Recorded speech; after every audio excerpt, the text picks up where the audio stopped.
ನಮಸ್ಕಾರ. ನನ್ನ ಮತ್ತೊಂದು ವಿಡಿಯೋಗೆ ಸ್ವಾಗತ. ನಮ್ಮೂರಿನಲ್ಲಿರುವಂತಹ ಅಮೃತ ರೈತ ಉತ್ಪಾದಕ ಕೇಂದ್ರಕ್ಕೆ ಬೆಟ್ಕೇರಿಯಿಂದ ಧರ್ಮಸ್ಥಳ ಸಂಘ ಸಂಸ್ಥೆಯಿಂದ ಒಂದು ಟೀಮ್ ಬಂದೈತ್ರಿ.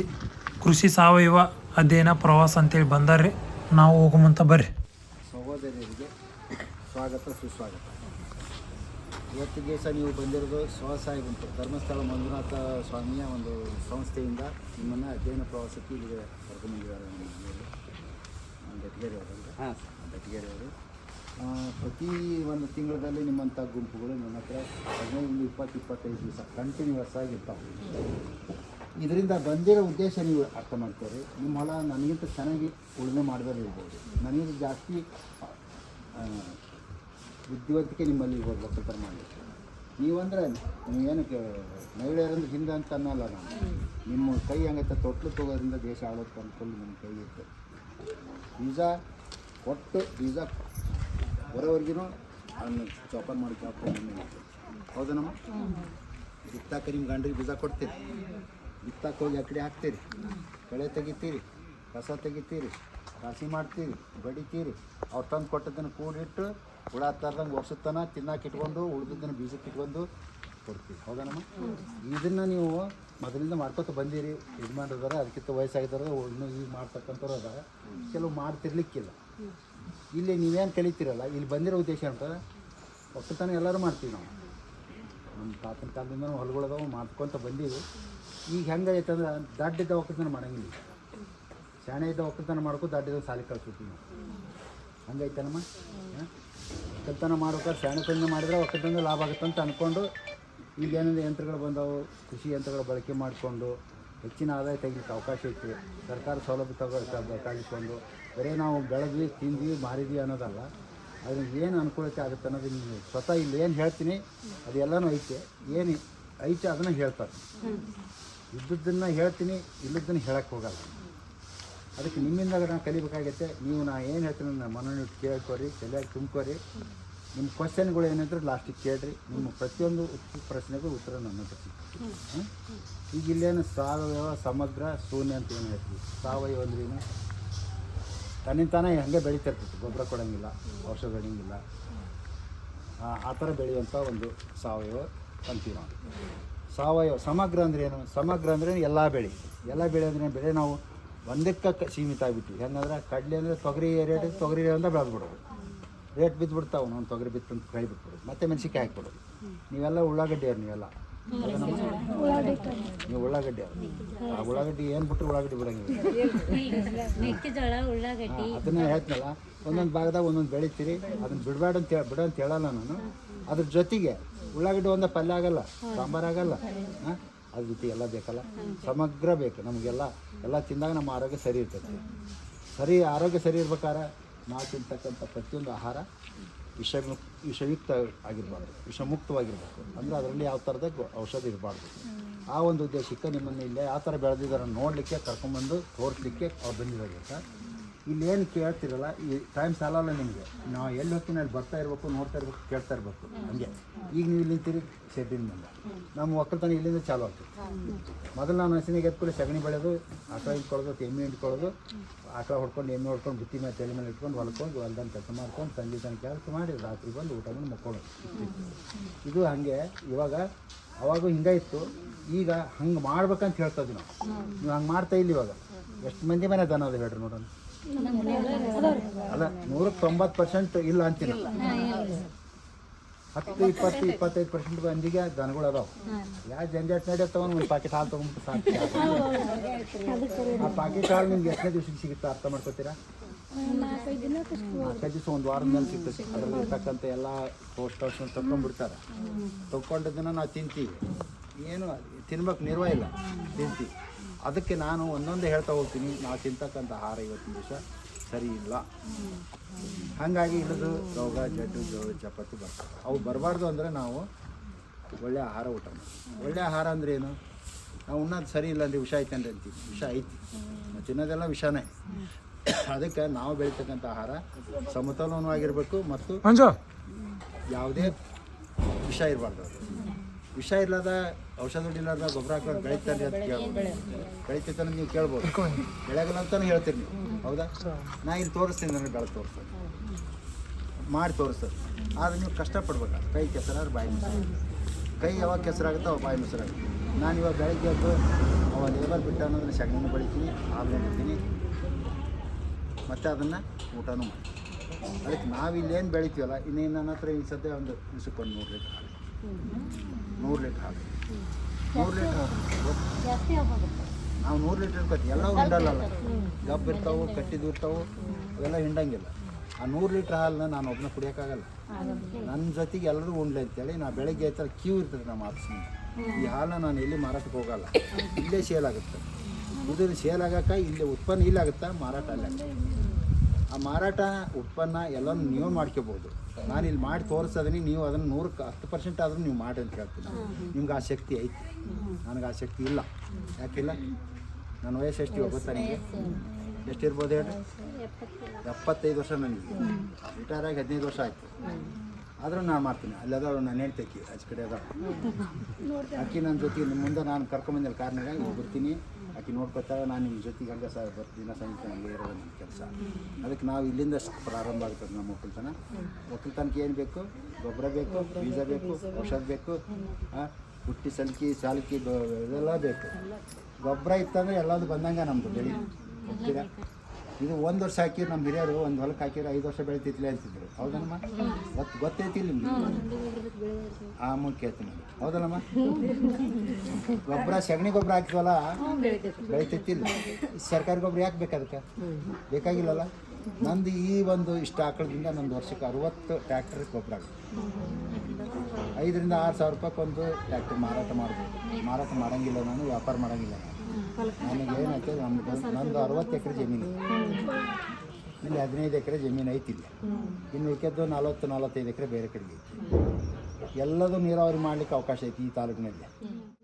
ಈಗ ನಾವು ಇಲ್ಲೇ ತಿಪ್ಪಿ ಗೊಬ್ಬರ ಹಾಕ್ತೀವಿ, ಅಲ್ಲಿ ಎರೆಹುಳ ಗೊಬ್ಬರ ಐತಿ, ಎರೆಹುಳ ಐತಿ, ಹಿಂದೆ ಇದು ಉಚ್ಚಿ ಅದು ಜೀವಾಮೃತ ಗೊಬ್ಬರ ಅಂತ, ಅದನ್ನೆಲ್ಲ ಮುಂದೆ ತೋರಿಸ್ತಾ ಹೋಗ್ತೀನಿ. ಅದು ಯಾವ ಥರ ಮಾಡಿದ್ವಿ, ಯಾವ ಥರ ಹೋಗುತ್ತಾ, ಅದು ಖರ್ಚು ಹೆಂಗೆ ಕಡಿಮೆ ಆಗ್ತೈತೆ, ಅದು ಗೊಬ್ಬರದ್ದು ಹೆಂಗೆ ಬೆಳಿತೈತೆ, ಔಷಧದಿಂದ ಹೆಂಗೆ ಬೆಳಿತೈತೆ ಅನ್ನೋದಕ್ಕೆ ಇದನ್ನೆಲ್ಲ ತೋರ್ಸಕತ್ತೀರಿ. ಈಗ ಬೆಳೆದು ಬಿಟ್ವಿ, ಎಲ್ಲ ಬೆಳಿತೀರಿ, ಸಾಕಷ್ಟು ಬೆಳಿತೀರಿ, ಬೆಳೆದ್ಮೇಲೆ ರೇಟ್ ಸಿಗೋಂಗಿಲ್ಲ. ಅದಕ್ಕೆ ಬೇರೆ ಏನು ವ್ಯವಸ್ಥೆ ಮಾಡಿದ್ವಿ ಅನ್ನೋದು ಅಲ್ಲಿ ತೋರಿಸ್ತೀವಿ. ನಿಂತ್ಕೊಂಡಿದ್ರಲ್ಲ ಅಲ್ಲಿ ತೋರಿಸ್ತೀವಿ.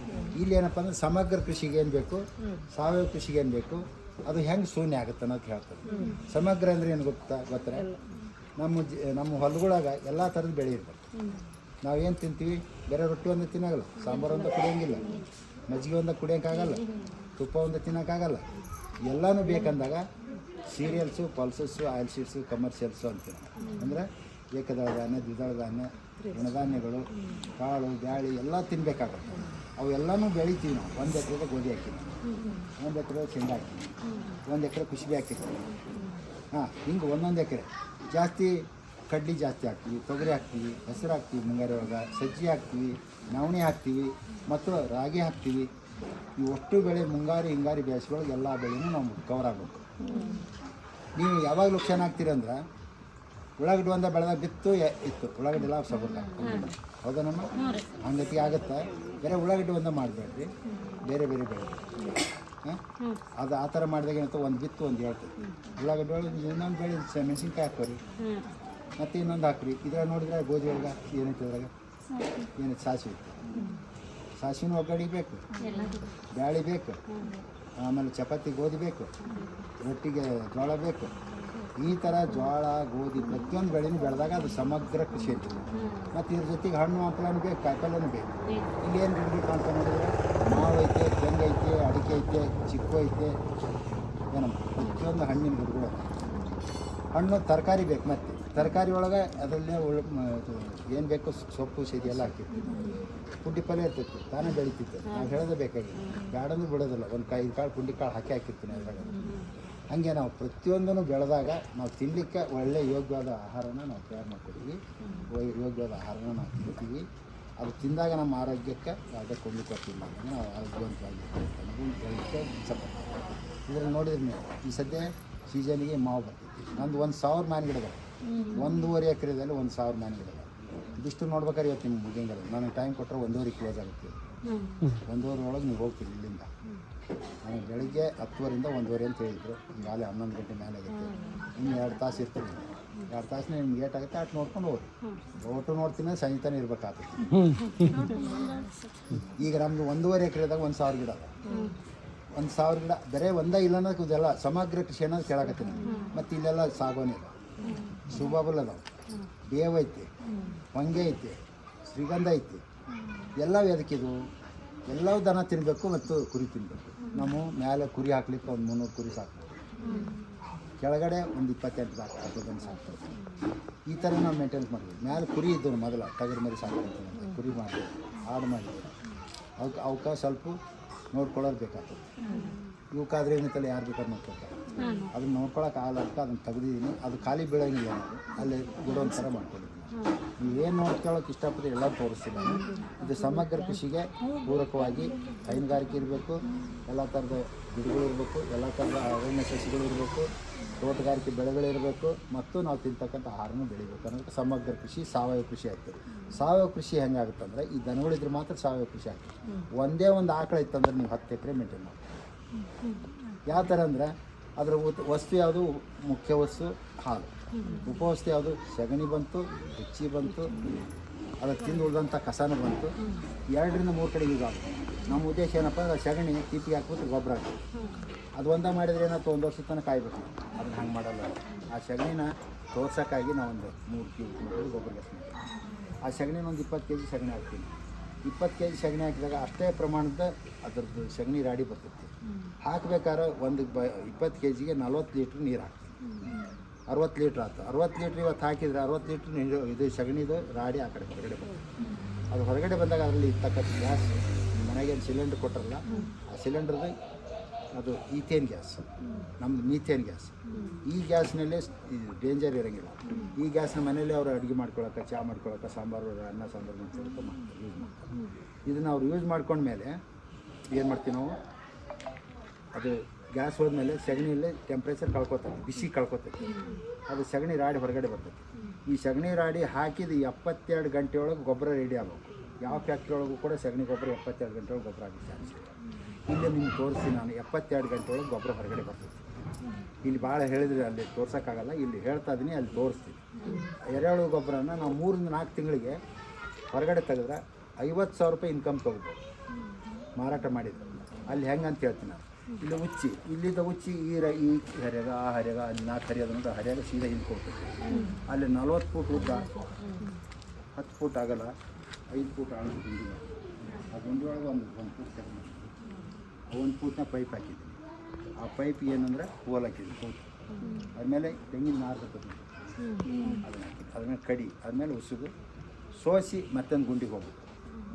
ಅಲ್ಲಿ ಒಂದು ಪಂಪ್ ಆನ್ ಮಾಡಿದ್ರೆ ಇಲ್ಲಿಗೆ ಬರಬೇಕು. ಇಲ್ಲಿ ಸೋಸ್ತೈತೆ, ಮತ್ತೆ 2ನೇ ಸಲ, 3ನೇ ಸಲ ಅಲ್ಲಿ ಸೋಸ್ತೈತೆ, 4ನೇ ಸಲ ಅಲ್ಲಿ ಹೋಗ್ತೈತೆ. ಅಲ್ಲಿಂದ ನಮ್ದು ಏನು 16 ಎಕರೆ ನೀರಾವರಿ ಐತಲ್ಲ, ಡ್ರಿಪ್ಪಿನ ಮುಖಾಂತರ ಎಲ್ಲ ಬೆಳೆಗೂ ಕೂಡ 90% ನೀರು, 10% ಉಚ್ಚಿ ಅದ್ರಾಗ ಹೋಗ್ತೈತಿ. ಆವಾಗ ನಿಮ್ಗೆ ಯೂರಿಯಾ ಗೊಬ್ಬರ ಕೊಡೋಂಥ ಅವಶ್ಯಕತೆ ಇಲ್ಲ. ಅವೆಲ್ಲ ತಿಪ್ಪಿ ಗೊಬ್ಬರ ಹಾಕಿರ್ತೀವಿ, ಅಲ್ಲೇ ಲಘು ಪೋಷಕಾಂಶಗಳು, ಟಾನಿಕ್ಕು, ಅದು ಇದಂತೆ ಅಂತಂದ್ರೆ ಅದಕ್ಕೆ ಕೊಡೋಂಥ ಅವಶ್ಯಕತೆ ಇಲ್ಲ. ಅಲ್ಲಿಗೂ ಕೂಡ ಬಂತು, ಏನೋ ಒಂದು ಹುಳ ಕಂಟ್ರೋಲ್ ಆಗಲಿಲ್ಲ, ಬೇವಿನ ಬೀಜ ಕಲೆಕ್ಟ್ ಮಾಡಿ ಇಟ್ಕೊಂಡಿರ್ತೀವಿ ನಾವು. ಅದರ ಎಣ್ಣೆ ತೆಗಿತೀವಿ ನಾವು. ಅದ್ರದ್ದು ಹಿಪ್ಪಿ ಬರ್ತೈತಿ, ಆ ಹಿಪ್ಪಿನ ಹೊಲಕ್ಕೆ ಹಾಕ್ತೀವಿ. ಹೊಲದಾಗಿದ್ದಂಥದ್ದು ಗೆದ್ದಲ, ಗೊರ್ಲಿ ಸತ್ತೋಗ್ತದೆ. ಹೌದಾ? ಬೀಜಕ್ಕೆ ಔಷಧ ಹಚ್ಚಿ ಬಿಟ್ಬೇಕು. ಅದಕ್ಕೆ ಟ್ರೈಕೋಡರ್ಮ ಅಂತ ಬರ್ತೈತಿ. ಅದು ಒಂದು 10 kgನ ಎರೆಹುಳು ಗೊಬ್ಬರದಾಗ ಹಾಕಿರ 3 ರಿಂದ 4 ತಿಂಗಳದಾಗ 1 ಕ್ವಿಂಟಲ್ ಆಗುತ್ತೆ, ಬೆಳಿತೈತಿ ತಾನೆ. ಅಂಥ ಗೊಬ್ಬರ ಬಯೋ ಅಂತೀವಿ ನಾವು, ಬಯೋ ಗೊಬ್ಬರ ಅಂತೀವಿ. ಸರ್ಕಾರಿ ಗೊಬ್ಬರ ಅಲ್ಲ, ಬಯೋ ಅಂತೀವಿ. ಅಂಥದನ್ನು ನಾವು ಹಾಕ್ತೀವಿ. ಇಡ್ಲಿ ಪುಡಿ ಅಂತ ಕೊಡ್ತಾರೆ ನೋಡಿ ರೈತ ಕೇಂದ್ರದಾಗ, ಅದು ನೀವು ಬಿಟ್ಟು ಬರ್ತೀರಿ. ಅಪ್ಪ ನೋಡಿ ಅದಕ್ಕೆ ಬೇಕಂತ ಬಿಟ್ಟು ಬರ್ತೀರಿಲ್ಲ, ಅದಕ್ಕೆ ಬಿಟ್ಟು ಬರ್ತೀರಿ. ಅದು ಏನಂತ ಗೊತ್ತಾ ನಿಮಗೆ? ಗೊತ್ತಿಲ್ಲ. ಅದ್ರ ಬಗ್ಗೆ ತಿಳ್ಕೊತೀನಿ ಅಂದ್ರೆ ಕ್ವಶನ್ ಇಟ್ಕೊಂಡು. ಕರೆ ಪುಡಿ ಏನು ಕೆಲಸ ಮಾಡ್ತಂತ ಅನ್ನೋದು ಒಂದು ಪ್ರಶ್ನೆ ಯಾರು ಕೇಳಿ. 3 ನಮೂನಿ ಕರೆ ಪುಡಿ ಅದಾವೆ, ಅವ್ರು ಕೊಡ್ತಾರೆ, ಅದು ಫ್ರೀಯಾಗಿ ಕೊಟ್ಟಿರ್ತಾರೆ, ನೀವು ಯೂಸ್ ಮಾಡಂಗಿಲ್ಲ. ಅದು ಮಾಡಬೇಕು. ಅದು ಯಾಕೆ ಮಾಡ್ಬೇಕನ್ನೋದು ಕ್ವಶನ್ ಇಟ್ಕೊಂಡು ಹೇಳ್ತೀನಿ. ಕುತ್ಕೊಂಡು ಈಗ ಭಾಳ ತಿಂತ ನಿಮಗೂ ನಿಂದ್ರಕ್ಕಾಗಲ್ಲ ಕೆಲವೊಂದು. ಹೌದಾ? ಅವ್ರು ಕಾಲು ನೋಯ್ತಿದ್ಯಾ ಅದಕ್ಕೆ ಅಲ್ಲಿ ಕುಂದ್ರಣ್ಣ ಮೊದಲು ಅಡ್ಡೇ ನೋಡ್ಬಿಡ. ಭಾಳ ತನ ಹೇಳಿದ್ದೇಸಿಲ್ಲ. ಇಲ್ಲೇ ಹೇಳಿದ್ನಲ್ಲ ನಮಗೆ, ಇಲ್ಲಿ ಉಚ್ಚಿ ಅಲ್ಲಿಗೆ ಹೋಗ್ತೈತೆ. ಇದು ಸೈಲೇಜ್ ಪಿಟ್ ಅಂತೀವಿ ನಾವು, ಇದು ಸೈಲೇಜ್ ಬ್ಯಾಗ್ ಅಂತೀವಿ ನಾವು. ಸೈಲೇಜ್ ಬ್ಯಾಗ್ ಅದಕ್ಕೆ ಬರ್ತಾ, ಸೈಲೇಜ್ ಪಿಟ್ ಅದಕ್ಕೆ ಅಂತ ನೀವು ಕ್ವಶನ್ ಇಟ್ಕೋಬೇಕು. ನೀವು ಹಂಗೆ ಹೇಳ್ತಾ ಹೋಗ್ತೀರ ಹ್ಞೂ ಅನ್ಬಾರ್ದು. ನಿಮ್ಮ ಪ್ರಶ್ನೆಗಳು ಎಷ್ಟು ಬರ್ತಾವೋ ನಿಮ್ಗೆ ಅಷ್ಟು ತಿಳುವಳಿಕೆ ಬರ್ತದೆ. ಇದು ಸೈಲೇಜ್ ಬ್ಯಾಗ್, ಅದು ಈಗ ಕೇಳ್ಬೇಡ. ಇದು ಸೈಲೇಜ್ ಬ್ಯಾಗ್, ಇದು ಸೈಲೇಜ್ ಬ್ಯಾಗ್. ಸೈಲೇಜ್ ಅಂದ್ರೆ ಏನೋ, ಸೈಲೇಜ್ ಬ್ಯಾಗ್ ಅಂದ್ರೆ ಏನೋ ಅಂತ ಇಟ್ಕೊ. ಇದು ಸೈಲೇಜ್ ಪಿಟ್, ತೆಗ್ಗು, ಸೈಲೇಜ್ ತೆಗ್ಗಿದು. ಇದರಲ್ಲೇ ಹೊಟ್ಟೆ ತುಂಬಿನ, ಹೊಟ್ಟೆ ಹಾಕಿ ತುಂಬಿರ ಅಂತ ಕೇಳಿ. ಇಲ್ಲೇ ಉಚ್ಚಿ, ಇಲ್ಲಿಂದ ಅಲ್ಲಿಗೆ ಹೋಗ್ತತೆ, ಸಗಣಿ ಅಲ್ಲಿಗೆ ಹೋಗ್ತತೆ. ಈಗ ಫ್ಯಾನ್ ಹಾಕಿದ್ದೀನಿ, ಸೆಕೆ ಆಗುತ್ತೆ ಅವಕ್ಕೆ.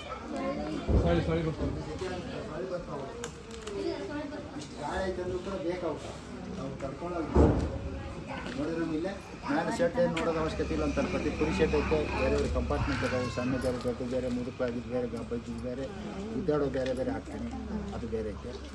ಈ ಕಡೆ ಹೋಗೊಂಬರ್ರಿ, ಹಿಂಗೆ ಹೋಗಿ ಮತ್ತೆ ಮಾಡಿ ಈ ಕಡೆ ಬರ್ರಿ. ಯಾರು ಅವ್ರು ಮಾಡಿದವ್ರು ಯಾರು? ಈಗ ಸರ್ ರವಿ ಸರ್ ಹೋಗಿದ್ರಿ, ರವಿ ಸರ್ ಹೋಗಿದ್ರಿ ಸರ್.